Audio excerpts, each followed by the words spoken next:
Halo semuanya, jumpa lagi bersama saya Andri Aryawan di Coba Gadget. Kali ini saya pengen review iPhone yang terdahulu, yaitu iPhone paling populer, iPhone 6. 6 biasa loh, bukan 6s Plus. Sebelumnya saya review iPhone 6s Plus dan banyak peminatnya. Ini saya pengen review iPhone 6 masih layakkah di 2020 setelah pemakaian 2 tahun.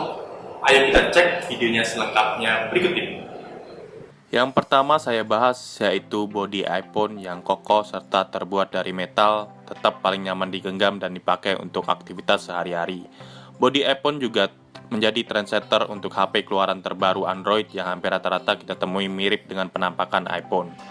Tapi sayangnya ada sedikit lecet-lecet karena pemakaian pribadi di bagian samping dan di bagian lainnya. Jadi Anda harus hati-hati dalam merawatnya. Pada bagian bawah HP ini, dia juga memiliki berbagai macam lubang, yaitu lubang pertama port jack audio, yang kedua itu port lightning untuk charger iPhone ini, yang ketiga ada lubang mic, dan ada lubang speaker yang masih berfungsi dengan normal. Dan tidak ada kerusakan yang signifikan di HP ini setelah saya pakai selama 2 tahun. Yang kedua kita bahas yaitu fingerprint sensor pada HP iPhone ini masih berfungsi normal. Ini saya tes pakai tangan kanan terlebih dahulu, tapi itu lagi berkeringat, dan ini tangan kiri masih berfungsi normal dan masih berfungsi baik. Yang katanya home buttonnya itu cepat rusak, ya saya pakai 2 tahun sih nggak ada masalah apa-apa sih dari home buttonnya, dan masih oke dan masih layak untuk dipakai home buttonnya.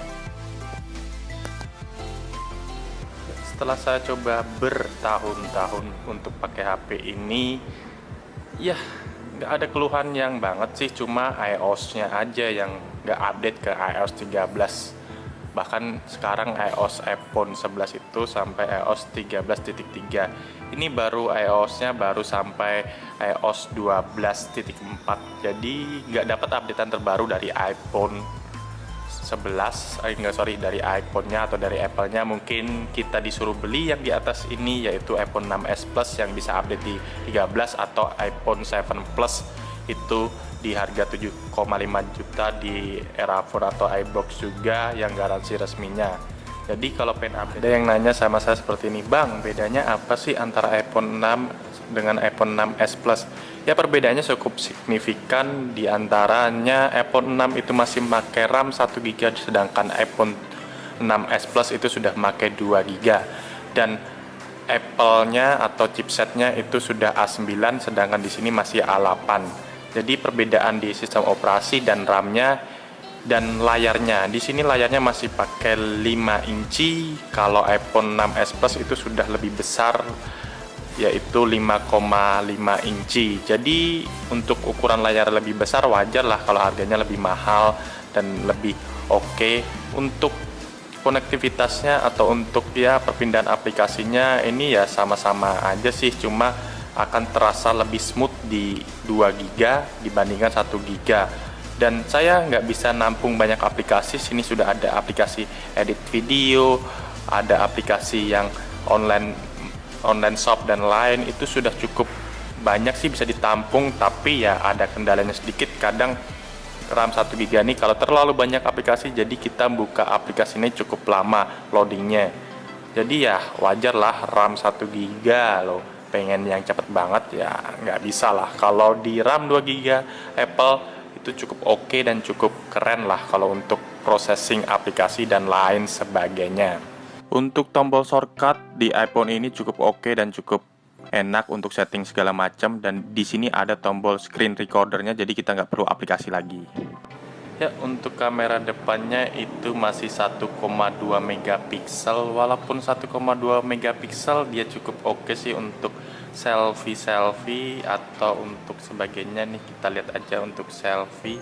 Ya seperti inilah, sambil saya record nih selfie dan lain-lain. Kita coba tes foto selfie-nya seperti ini, dan kamera belakangnya dia resolusinya cuma 8 megapiksel, dengan beda dengan iPhone 6s Plus yang itu 12 megapiksel, lebih rendah megapikselnya, tapi sudah cukup oke loh untuk foto atau untuk Instagramable. Jadi masih layak lah kalau untuk Anda pecinta media sosial atau Instagram. Jadi ya oke banget lah. Ini contoh videonya seperti ini. Nah, videonya untuk kamera ini, dan dia juga mempunyai stabilizer.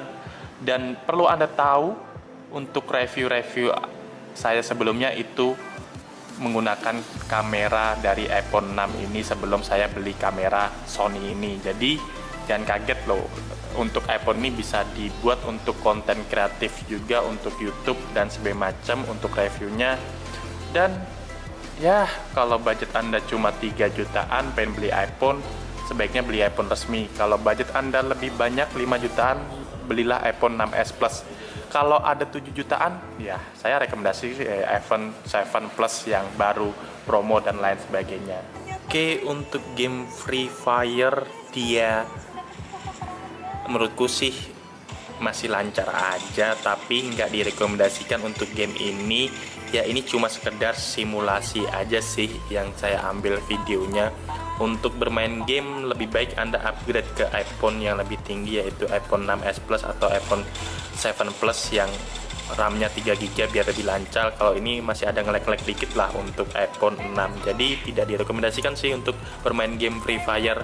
Game sekelas Mobile Legends itu masih worth it aja lah kalau kita pakai di iPhone 6 ini masih worth it aja lah. Ya walaupun RAM cuma 1GB, tapi sayangnya untuk game dia sangat boros baterai. Ini saya bukan bermain langsung sih, tapi ini cuma recordan video bermain. Jadi ya saya nggak rekomendasi sih. Saya pertama install game Mobile Legends dan habis itu aku uninstall lagi karena nggak layak sih. Saya lebih prefer main pakai Android kalau main game. Baterai dia cukup boros sih karena saya sudah pakai 2 tahun, jadi ya wajar lah ini kesehatan baterainya. Nih kita lihat nih di 96% kapasitas maksimum setelah 2 tahun pemakaian yang nggak cukup berat. Ya dalam artian pemakaian daily driver, sehari-hari media sosial dan record. Ya gitu-gitulah, bukan untuk gamer loh. Kalau gamer mungkin kapasitas maksimumnya nggak sampai segini, mungkin bisa di 80% atau 70%. Untuk nonton film sih masih saya rekomendasikan pakai HP ini, walaupun sedikit boros tapi dia sudah layarnya IPS LCD dan nonton 4K sudah oke banget sih. Ini kebetulan saya lagi nonton trailer Aquaman dan cukup oke sih, layarnya masih oke-oke aja untuk kita tonton.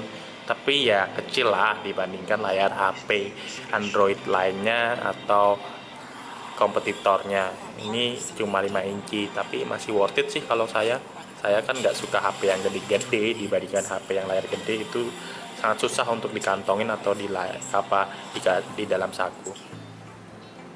Simpulan pada HP ini bisa Anda lihat di sebelah kanan HP ini ada fitur-fiturnya dan ada segala macam.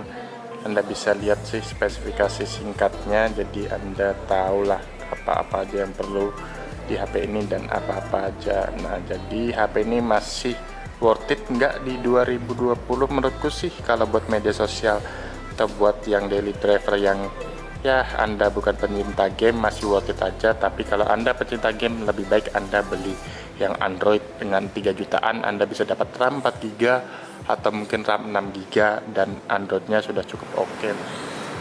Terima kasih telah menonton video saya dan jangan lupa like, share, dan komen di bawah ini apabila Anda request untuk review atau unboxing HP lainnya. Dan jangan lupa klik tombol subscribe agar saya lebih berkembang lagi. Salam dari saya, Andri Aryawan. Coba gitu.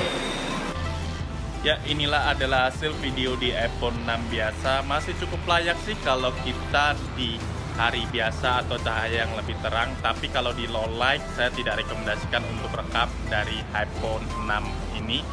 Lebih baik Anda ngerekam pas cahaya-cahaya terang seperti ini. Dan masih oke sih untuk kita ngevlog yang nggak gimana gitu, masih biasa-biasa aja dan oke banget sih untuk kita record vlog dan lain.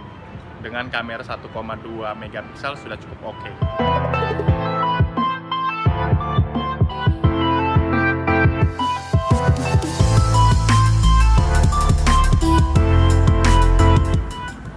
Ini adalah hasil rekam video di low light atau di dalam ruangan yang masih oke-oke aja sih, dia bisa menyesuaikan dari segi warna dan dari segi dalam ruangannya. Dan muka saya sih walaupun tetap gelap karena saya emang gelap, jadi masih oke-oke aja lah kalau kita ngerekam di dalam ruangan, asalkan cahayanya nggak gelap-gelap banget sih. Kalau gelap-gelap banget mungkin nggak oke lah.